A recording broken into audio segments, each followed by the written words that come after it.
Bonjour à tous les chemins mènent à Pierre-Buffière. Aujourd'hui, nous sommes en Haute-Vienne, à 20 km au sud de Limoges, sur l'ancienne route nationale 20 qui relie Paris à Toulouse et devant une belle maison à colombage dont va nous parler Michel Berland, habitant de Pierre-Buffière. Michel, ce bâtiment-là, il date de quand? Alors ce bâtiment a été construit en 1686 sous le règne du roi Louis XIV. À l'époque, il avait une grande activité, le bâtiment, car on l'appelle l'hôtel des Trois Anges, mais c'était un relais de poste. Donc il réceptionnait tout le courrier qui arrivait avec les diligences qui reliaient Paris à Toulouse. Il faisait halte ici pour déposer le courrier.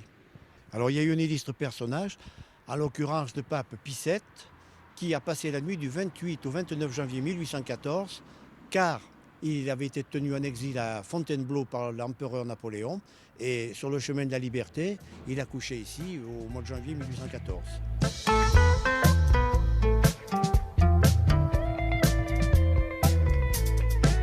L'église, elle date de 1060. Elle a été construite par Gosselin II. À l'origine, c'était une abbaye et ensuite, elle a été transformée en église paroissiale. Voilà.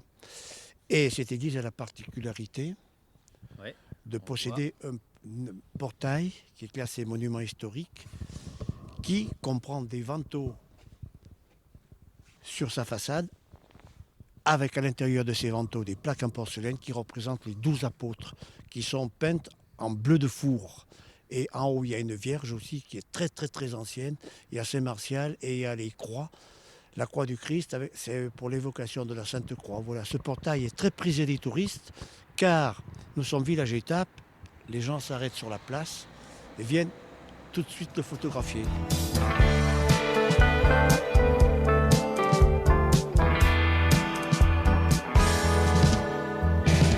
On ne s'ennuie pas, nous sommes une commune vivante, vous venez un dimanche matin vous promener dans le bourg, vous voyez les gens qui rentrent à la boulangerie, les commerces, les gens discutent, on a gardé une âme on n'est pas une ville dortoir, quoi, et ça c'est très important par rapport à certaines communes qui malheureusement sont proches en kilométrage de la capitale du Limousin et qui là souvent sont des villes dortoirs, et nous on a évité cela, enfin on évite du moins à partir du moment où on le peut, quoi.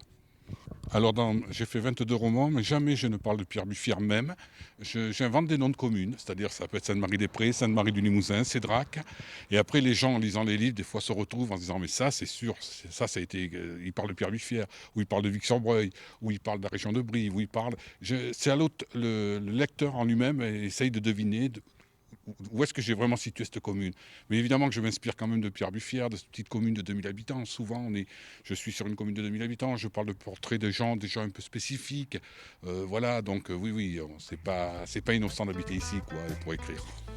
C'est la fin de ce numéro à Pierre-Buffière. À bientôt sur d'autres chemins en Nouvelle-Aquitaine.